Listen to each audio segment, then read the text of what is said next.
અમદાવાદમાં શંકાસ્પદ ફાર્મા માફિયાઓ પર તવાઈ બોલાવવામાં આવી છે। નકલી અને ગુણવત્તાવિહીન દવાઓ વિરુદ્ધ આ કાર્યવાહી કરવામાં આવી છે। સઘન ઝુંબેશ હાથ ધરાઈ। શહેરમાં અલગ અલગ વિસ્તારોમાં રાજ્યભરમાં 1.21 કરોડની દવા જપ્ત કરવામાં આવી।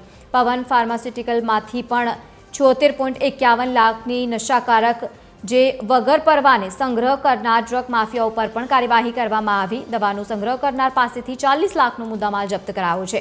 ડોક્ટરના પ્રિસ્ક્રિપ્શન વગર ઓનલાઈન દવા વેચતી પેઢીઓ પર પણ તવાહી। તો બીજી તરફ વડોદરામાં પ્રિસ્ક્રિપ્શન વગર દવા વેચતી પેઢીનું લાયસન્સ પણ રદ કરવામાં આવ્યું। નશાના હેતુ માટે દવા બનાવતા એકમો સામે પણ કડક કાર્યવાહી કરવામાં આવી છે। તો બીજી તરફ ભરૂચ અને સાવલીના તંત્ર દ્વારા આ કડક પગલાં લેવામાં આવ્યા છે। રાજ્યના નાગરિકોના સ્વાસ્થ્યની સુરક્ષા માટે સરકાર એક્શનના મોડમાં।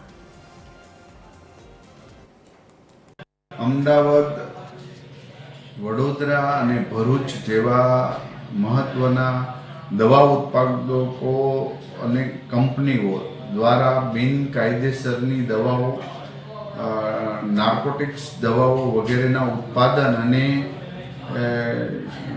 વ્યક્તિઓને જે નુકસાન પહોંચાડતી દવાઓ, આ તમામ પ્રકારની જ્યારે એકવાર અમારી મિટિંગ બોલાવેલી હતી ત્યારે ફૂડ એન્ડ ડ્રગ્સને અમે કડક સૂચના આપેલી અને અમારા અધિકારીઓ દ્વારા ગુજરાતની અંદર દરોડા પાડીને 1.21 કરોડના આવા દવાના જથ્થાને જપ્ત કરવામાં આવ્યો છે અને 2 થી 3 પેઢીના લાયસન્સ રદ કરવામાં આવ્યા છે। ઇમ્પોર્ટ એક્સપોર્ટ કરનારી કંપનીઓના પણ લાયસન્સ રદ કરી દેવામાં આવ્યા છે।